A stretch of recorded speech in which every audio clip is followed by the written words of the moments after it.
কি গো দিদি, বাড়ি আছো নাকি? তা কি করছো? ও দিদি, আপনি আসুন আসুন, ভেতরে আসুন। এই চালগুলো একটু বেছে রাখছিলুম আর কি। তা আপনি তো বেশি এদিকে আসেন না, তা আজ আমাদের বাড়ি কি মনে করে? আমাদের মেয়েটার বিয়ে ঠিক হয়েছে তো, তাই নেমন্তন্ন করতে এলাম গো। ও তাই নাকি?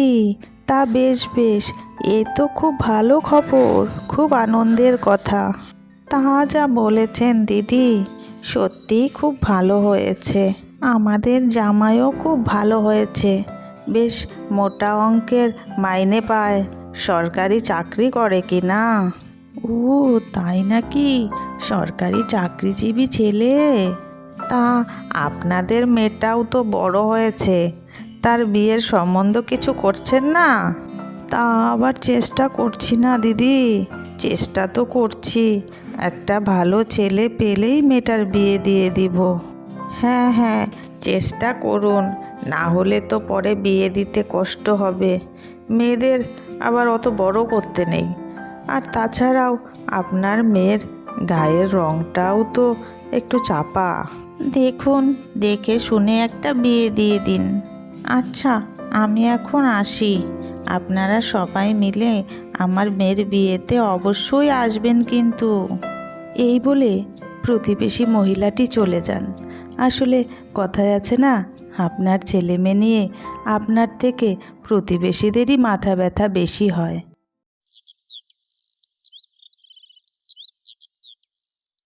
শুধু আমাদের ভাতটাই বেড়ে দিলে, তোমার ভাতটাও বেড়ে নাও। হ্যাঁ মা, তোমার ভাতটাও বেড়ে নাও না, আজ আমাদের সাথে খাও। না না, তোমরা এখন খাও, পরে আমি ঠিক খেয়ে নেব। মারে চল আমরা খাই, তোর মা আমাদের সঙ্গে খাবে না, তুমি তাহলে পরে খেয়ে নিও। নে খা মা। এই দেখো, বড় মাছটা আবার আমাকে দিতে গেলে কেন? কেন, প্রতিদিন তো আর তোমায় বড় মাছ দিই না, আজ খেয়ে নাও।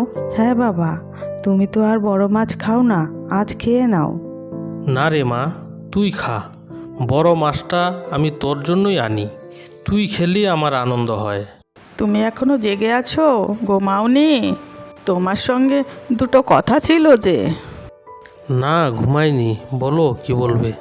হ্যাঁ গো, আজ সরকার বাড়ির বউ এসেছিল, ওদের বাড়ির মেয়ের বিয়ে, তাই নেমন্তন্ন করে গেল। ও আচ্ছা, এ তো খুব ভালো খবর। হ্যাঁ, ভালো খবরই তো। আমাদের মেয়েটা বড় হয়েছে, বিয়ে হচ্ছে না বলে অনেক কথা বলে গেল। তোমার তো আর সেসব দিকে কোনো নজর নেই। শোনো, আমি বলি কি, তুমি একটা ছেলের খোঁজ করো, ঘটক মশাইকেও খবর দাও। দেখো, একটা সরকারি চাকরিজীবী ছেলে যদি পাওয়া যায়। আহা, মানুষের কথা শুনে তুমিও শুরু করে দিলে। মেয়েটা এখন পড়াশোনা করছে, করুক না। শোনো, আমি অত কিছু বুঝি না, তোমাকে বলেছি ছেলে দেখতে, তুমি দেখো। আর না হলে আমি তোমাদের জ্বালায় এ বাড়ি ছেড়ে চলে যাব কিন্তু, এই আমি বলে দিলাম। মেয়েটা যে বড় হয়েছে সেদিকে তো তোমার কোনো নজর নেই। আচ্ছা আচ্ছা, ঠিক আছে, আমি তাহলে ঘটক মশাইয়ের সঙ্গে দেখা করব।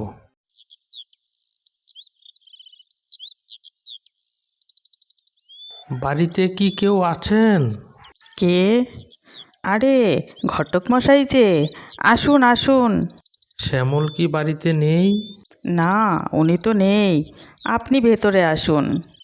শ্যামল আসতে বলেছিল আমাকে। হ্যাঁ, আসলে আমিই দেখা করতে বলেছিলাম আপনার সঙ্গে। আমাদের একটা ছেলের দরকার, আমাদের মেয়েটাও তো বড় হয়েছে। ঠিক আছে, তাহলে আমি একটা ছেলের খোঁজ করে আপনাকে জানাবো। ঠিক আছে, আজ তাহলে আমি আসি। আচ্ছা আচ্ছা, আসুন, তবে দেখবেন ছেলে যেন সরকারি চাকরিজীবী হয়।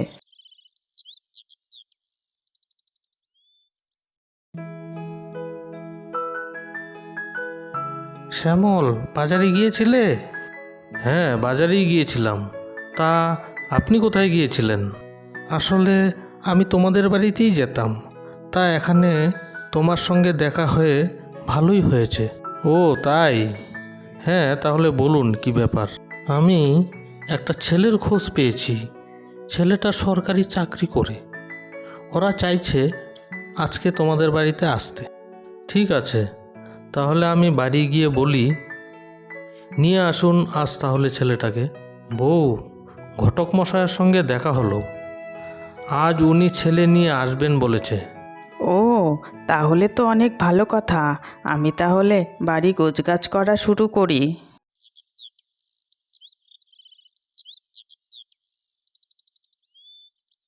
বাবা, আমি কি তোমাদের কাছে এত বড় বোঝা হয়ে গেছি যে আমাকে বিয়ে দিয়ে দিচ্ছ তোমরা? মারে, কেন এমন কথা বলছিস? সন্তান কি কখনো মা বাবার কাছে বোঝা হয়? বাবা, তাহলে কেন এমন করছো? আমি তো তোমাকে বলেছিলাম আমি পড়াশোনা করতে চাই। কি বলছিস এসব কথা? আমাদেরও এই সমাজে থাকতে হয়।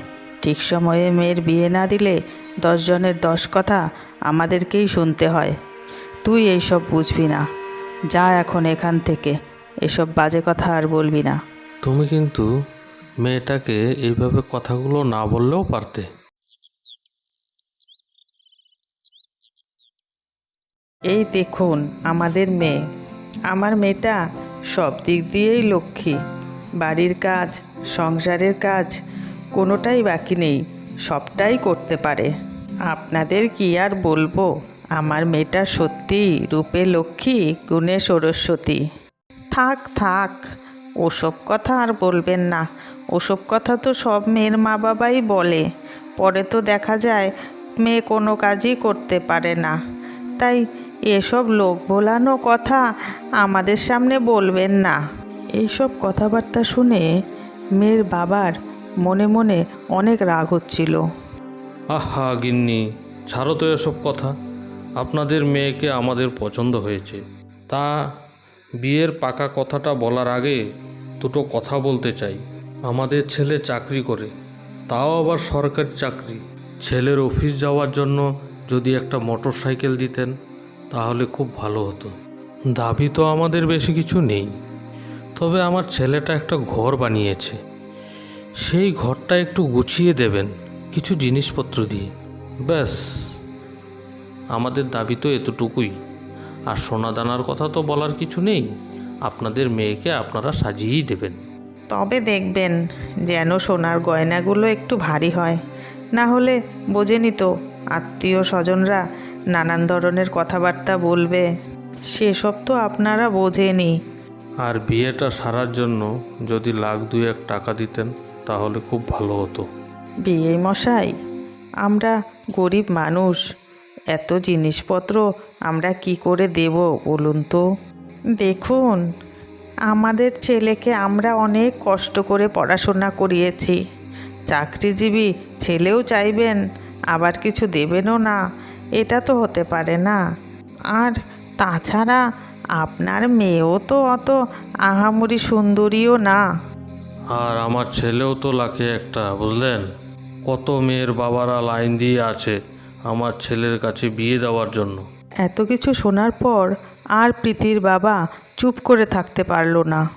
শুনুন, আপনার ছেলেকে যেমন আপনারা কষ্ট করে মানুষ করেছেন, আমরাও আমার মেয়েকে তেমন কষ্ট করেই মানুষ করেছি। আপনাদের কথা শুনে তো মনে হচ্ছে আপনারা এখানে ছেলেকে বিয়ে করাতে আসেননি, বাজারে জিনিস কিনতে এসেছেন। আপনাদের মতো ঘরে আমার মেয়েকে বিয়ে দিলে ও যে সুখী হবে না সেটা ভালো করেই বুঝতে পারছি। আমি চাই আমার মেয়েটা সারা জীবন সুখে থাক। কি এত বড় কথা আপনি আমাদের বলতে পারলেন? কি ঘটক মশাই, এখানে এনে আমাদের অপমান করালেন? চলো গিন্নি এখান থেকে, অনেক অপমান হয়েছি এখানে এসে। হ্যাঁ, তাই যান, আপনাদের মতো ঘরে আমার মেয়ের বিয়ে আমি দিব না। এসব কথা শুনে ছেলের বাড়ির লোকজন সবাই চলে গেল। হায় হায় রে, নিজের হাতে নিজের মেয়ের বিয়ের সম্বন্ধটা ভেঙে দিল। কত সুন্দর ছেলে ছিল, সরকারি চাকরি করত। বলি, তোমার তো জমি জমা আছে, সেগুলো কিছু বিক্রি করেও তো মেয়েটার বিয়েটা দিতে পারতে। একটাই তো মেয়ে তোমার। শোনো বউ, জমি জমা বিক্রি করাটা বড় কথা নয়। আমার যা আছে সবটাই তো আমার মেয়ের। ও আমার একমাত্র আদরের মেয়ে, কিন্তু ওখানে বিয়ে হলে আমার মেয়েটা সুখী হতে পারতো না। ও ওরা আমার মেয়েটাকে শুধু টাকার জন্য বিয়ে করাতে চায়। আর একটা কথা মনে রাখবে বউ, চাকরিজীবী ছেলে হলেই যে ভালো হবে এর কোনো মানে নেই। মারে, তুই চিন্তা করিস না, তুই আমার আদরের মেয়ে, তুই যাতে ভালো থাকিস সেটাই আমি করব।